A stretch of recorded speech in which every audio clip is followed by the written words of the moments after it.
안녕하세요. 행복한 라디오 레니입니다. 오늘은 여러분들이 가장 재밌어 하셨던 이야기들로만 간추려서 뽑아 보았습니다. 사람 냄새 물씬 나는 쫄깃한 웃음 한 보따리 풀어드릴게요. 세상 시름 다 잊고서 편안하게 즐겨보세요. 오늘 하루의 마무리, 베갯머리 친구, 행복한 라디오 시작합니다.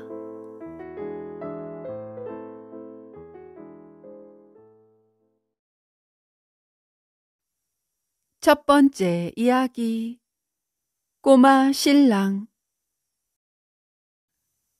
12살 코 흘리개가 장가를 갔다. 신부는 18살 다 큰 처녀다. 신부 집에서 며칠 밤을 지낸 후 신랑 집으로 오는 신행 행차에 신부 아버지 이진사도 집안의 어른들과 함께 동행을 했다. 신랑 집에서는 별로 넉넉지 못한 살림이지만 닭도 잡고 떡을 하고 정성스럽게 상을 차려 사돈과 친척들을 맞을 준비를 했다. 신랑 아버지 심초 씨는 동구밭까지 나가서 사돈들을 영접했다. 잔치상을 가운데 두고 신부 측 사돈네와 신랑 측 어른들과 마주 앉았다. 신부가 신랑 집에 들어와 시집살이를 할 판이라 보통은 신부 쪽 사돈네가 고개를 숙이는 법인데 신부 아버지 이진사는 심초 씨를 깔보고 양반 가문자랑 딸자랑을 늘어놓으며 은근히 우리 딸 시집살이 시키지 말라는 협박조로 나왔다. 에이그, 저희 집안 칠대조께서는 평양감사 발령을 받고도 조정이 하는 꼴이 못마땅해서 그 자리를 거절하시고 초야에 묻혀 글만 읽었지요. 한양에서 대감들이 내려와 삼고초려를 했지만 끝내 물리치셨지요. 마주 앉은 심초 씨와 친척들은 속으로 혀를 찼다. 사돈댁이 강 건너 이웃 동네라 혼례를 올리기 전부터 이진사 집안 내력을 잘 알고 있은 터에 거짓말을 늘어놓으니 기가 막혔다. 그 진사짜리도 돈을 주고 샀다는 걸 고을 사람들이 다 알고 있는데 시도 때도 없이 양반 행세를 튀게 해서 뭇사람들의 비웃음을 샀다. 우리 딸에는 손에 물 한 방울을 묻히지 않았지요. 어려서부터 선친께서 손녀에게 천자문 사자소학에 사서삼경까지 가르쳐서 아마 남자였다면 장원 급제를 하고도 남았을 겁니다. 이진사는 거푸 술잔을 비워가며 불그레 개기름이 흐르는 얼굴로 계속 딸 자랑에 여념이 없었다.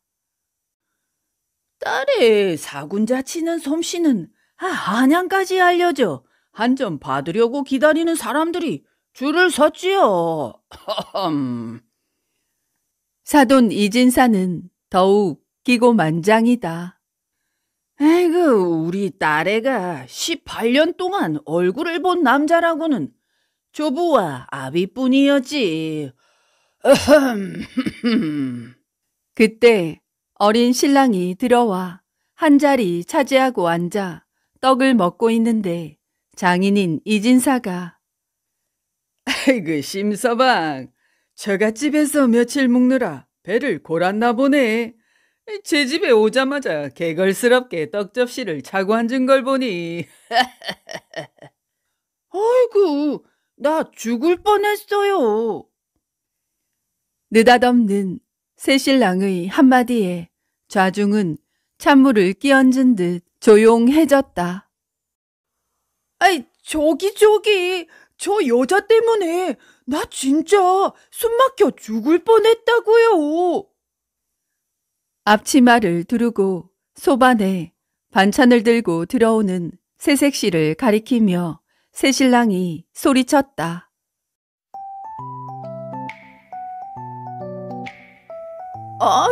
저 여자가 나는 졸려 죽겠는데 자기는 발가벗고 가쁜 숨을 막 몰아쉬며 내 바지를 벗기고는 내 아랫도리를 쥐었다가 내 배 위에 올라탔다가 엎드렸다가 막 헐헐거리며 내 두 손을 끌어다가 자기 다리 사이에 밀어넣는데 아이고 저런 뭐라고? 에이 아이고 글쎄 오줌까지 쌌는지 축축 하더라고요. 나를 또 막 짓눌러 자기 가슴팍에 내 머리를 박아 껴안는데 나 진짜로 숨이 막혀 죽을 뻔했다고요. 아이고, 이게 무슨 소리람.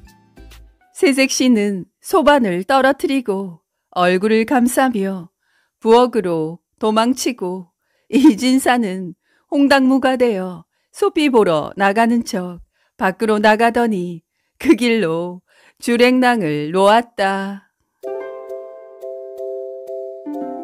남정네라고는 아버지와 할아버지밖에 모른다던 요조숙녀 이초씨의 딸이 얌전한 고양이인 척 한 걸 아버지는 몰랐나 보네요.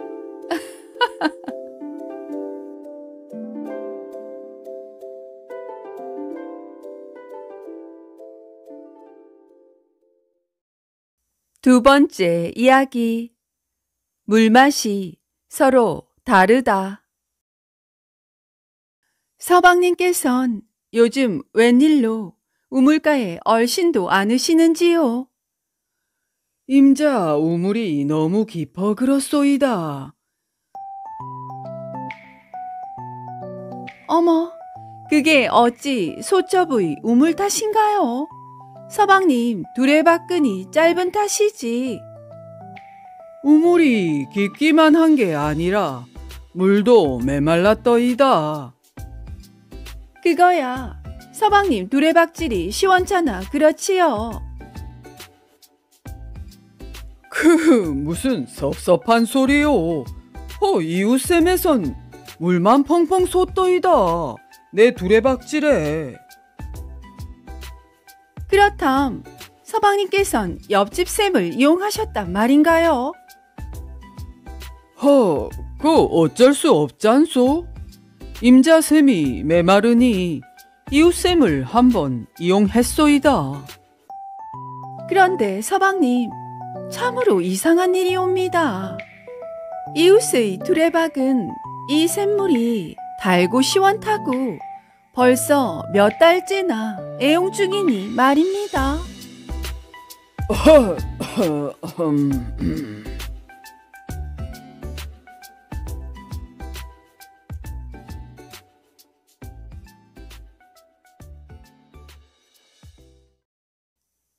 세 번째 이야기. 새 신부. 양반 가문에서 태어나 조부로부터 사자소학을 배우고 집으로 찾아온 훈장으로부터 사서삼경을 배우고 별당에 틀어박혀 사군자나 치던 16살 교수가 있었다. 고르고 골라서 명망 있는 양반 가문의 헌원장부 둘째 아들에게 시집을 가게 되었다. 신랑은 초시에 합격한 백면서생으로 깊은 학식에 기쁨 있고 예절까지 발랐다. 저런 사람은 통시에도 안 갈 거야. 라고 신부는 속으로 생각했다. 드디어 첫날 밤 촛불을 끄고 나자 그렇게도 점잖던 신랑이 짐승으로 돌변해서 홀랑 옷을 벗어버리고는 신부의 옷도 발가벗기고는 입에 담지 못할 망신스러운 짓을 서슴없이 해치우는 것이 아닌가? 신부는 아프고 놀라워서 밤새 쪼그리고 누워 눈물을 흘렸는데 글쎄 코를 골고 자던 신랑이 새벽녘에 깨어나 또다시 짐승이 되어 몹쓸 짓을 했다. 동창이 밝아오자 간밤의 그 짐승은 의관을 정제하고 의젓하게 점잔을 빼며 지난밤에 무슨 일이 있었느냐는 듯 시치미를 뗐다. 새 신부는 쓰라리고 부끄럽고 낭패스러워 고개를 푹 숙이고 있는데 남편은 태연하게 웃으며 사설을 늘어놓았다. 아니, 도대체 저게 양반인가? 저게 인간인가? 남편은 시집에 두고서 혼자 친정으로 신행 가던 날 신부는 제 어미를 붙잡고 눈물을 흘리며 그 남자하고 살지 않겠다고 말했다. 친정 어머니는 난감해졌다. 어릴 때부터 남녀 유별만 귀에 못이 박히도록 가르쳤지 남녀의 합판에 대해서는 한마디 기뜸도 하지 않았던 것이 후회가 되었다.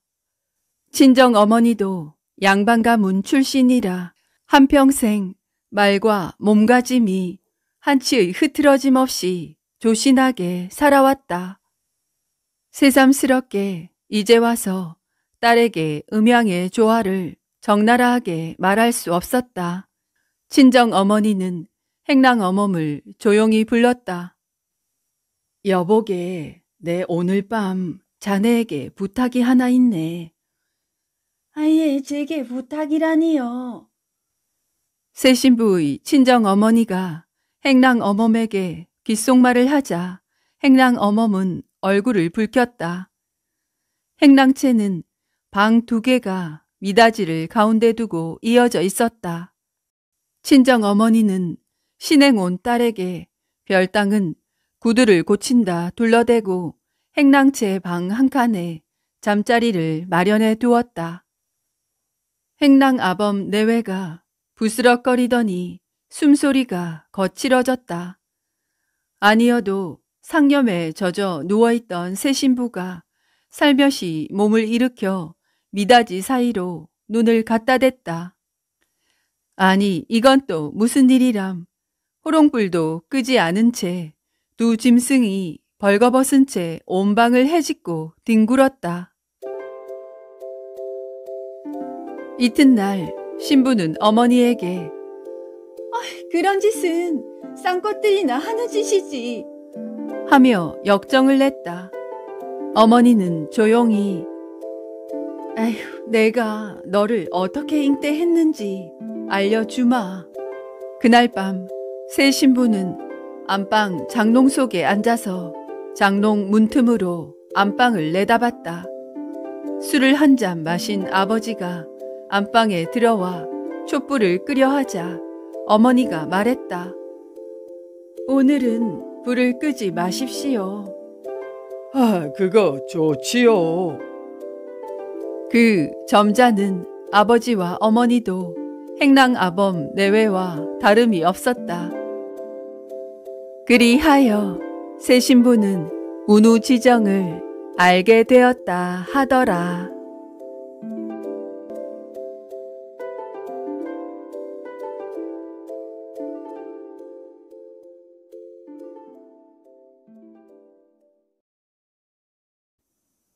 네 번째 이야기. 산나물만 드시니. 어떤 집에 여종이 있었는데 그 자색이 매우 아름다웠다. 그런데 여종의 주인집 아들이 수시로 여종의 방에 와서 동침을 했다.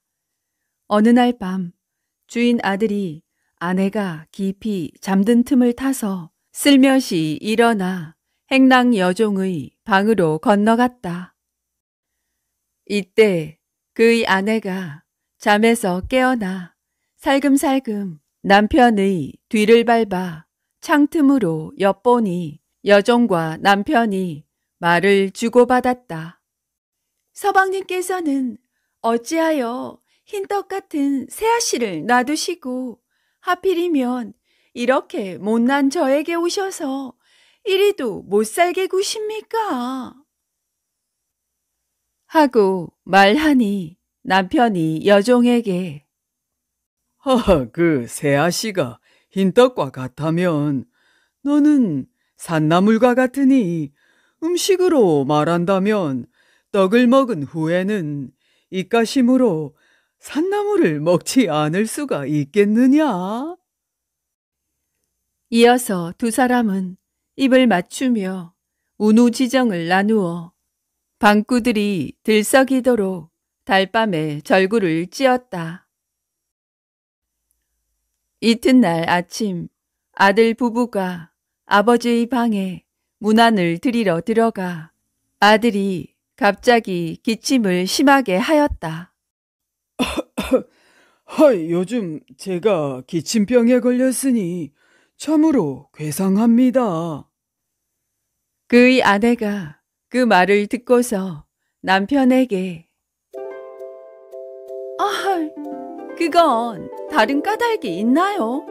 허구한 날 산나물만 너무 드시니까 그렇지요. 하고 눈을 흘기면서 말하였다. 그러자 아버지가 그 말을 듣고 아들에게 그래? 어디서 그 귀한 산나물이 생겼기에 너 혼자서만 다 먹었단 말이냐? 하고는 호통을 쳤다 한다.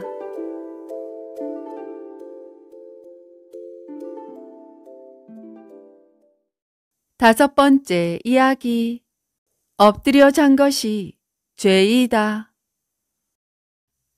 갑과 을 두 사람이 옥중에 함께 있으면서 서로 위로하여 갑이 을에게 물었다.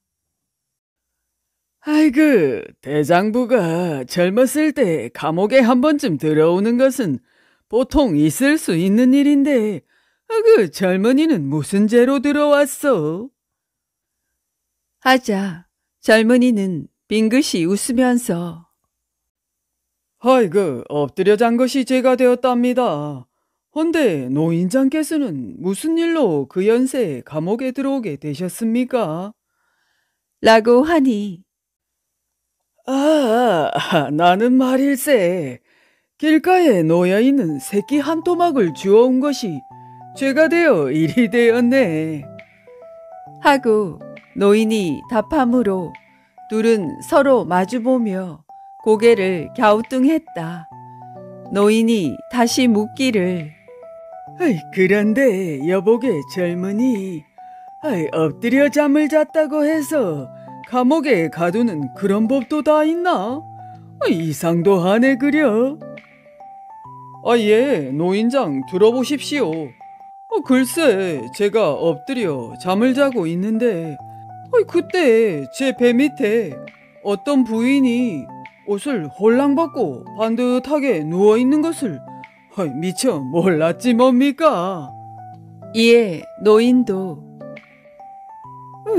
여보게, 내 얘기도 한번 들어보게나.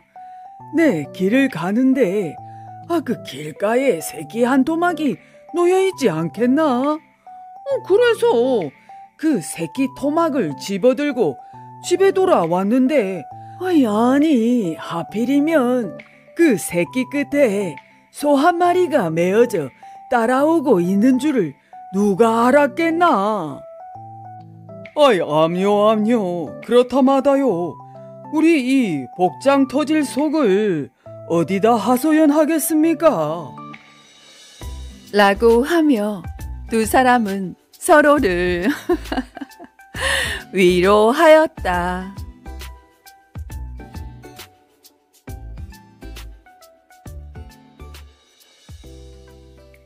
여섯 번째 이야기.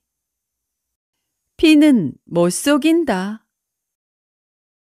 옛날 어떤 마을에서 혼례를 지내는데 할아버지가 손자에게 건넌 마을에 사는 안사돈을 청하도록 심부름을 보냈다. 손자는 나이 20세의 총각이었다. 그는 안사돈 집으로 가서 할아버지의 말을 전하고 잔치에 참석하여 줄 것을 청하자 안사돈이 승낙하여 손자와 함께 오게 되었다. 그래서 냇가에 이르자 안사돈은 건너기가 어려워 총각이 자기 등에 엎혀서 건너기를 청하니 안사돈은 그 말에 따라 엎혀서 시내를 반쯤 건너오는데 갑자기 사돈 총각이 손가락을 두 다리 계곡 사이에 찌르고 흔들어대니 여인은 분노하였으나 어떻게 할 수가 없었다. 여인이 사돈집에 도착하자 총각의 아버지에게 크게 노한 어조로 사돈의 아들이 나와 함께 올 때에 나를 업고 물을 건너면서 이러이러하였으니 이런 개 같은 놈이 있어? 하고 책망하자 총각의 아버지는 손을 흔들면서 말했다. 그런 말은 다시는 하지 마시오. 라고 하였다. 이에 안사돈이 아이, 어째서 그렇소? 하고 묻자 나는 그런 말을 들으면 나도 모르는 사이에 내 몸 한쪽이 굳어지고 뻣뻣해져 똑바로 걷기도 힘들기 때문이요. 하고는 핑계를 대었다. 으이그, 저런저런. 내 당신 같은 사람하고는 말할 바가 못 돼요. 하고는 총각의 할아버지를 찾아가 정색하여 내가 사돈의 청으로 이리로 오는 길에 손자가 음탕한 짓을 하여 그 아버지인 젊은 사돈에게 다스려 줄 것을 바랬으나 젊은 사돈 또한 방자한 대답을 하였으니 이렇게 해괴하고 폐악한 일이 어딨겠소? 이러하니 사돈은 반드시 자손들을 책망하여 다음부터는 올바르게 수양하도록 하시오. 하자 늙은 사돈이 눈물을 머금고 깊은 한숨을 내쉬며 머리를 떨어뜨려 말이 없었다. 안사돈은 이 늙은 사돈이야말로 놀랍고 부끄러워서 이렇게 하고 있는 것이라 생각하고 사돈 어르신, 이렇게 불안하게 여기고 있을 것이 아니라 마땅히 젊은이들을 경계해야 합니다. 라고 하였다. 그러자 늙은 사돈이 말하기를 아닙니다. 내가 젊었을 때 이런 말을 들었더라면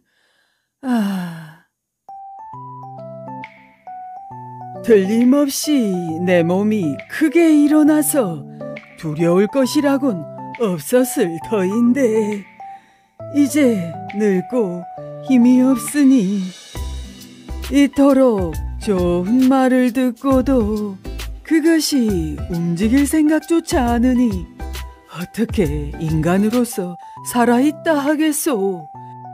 이것이 한심할 뿐이요. 라고 하였다. 아이고, 지금 뭐라고요?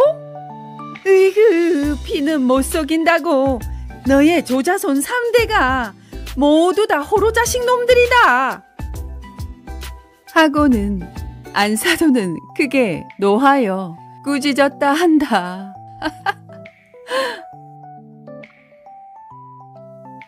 어떠셨나요? 즐거우셨나요? 세계 민담이나 우화 등 좀 더 다양한 내용으로 자주 업로드할 예정이니 변함없이 많은 사랑 부탁드립니다. 그럼 남은 시간도 행복한 시간 되세요. 감사합니다. 레니였습니다.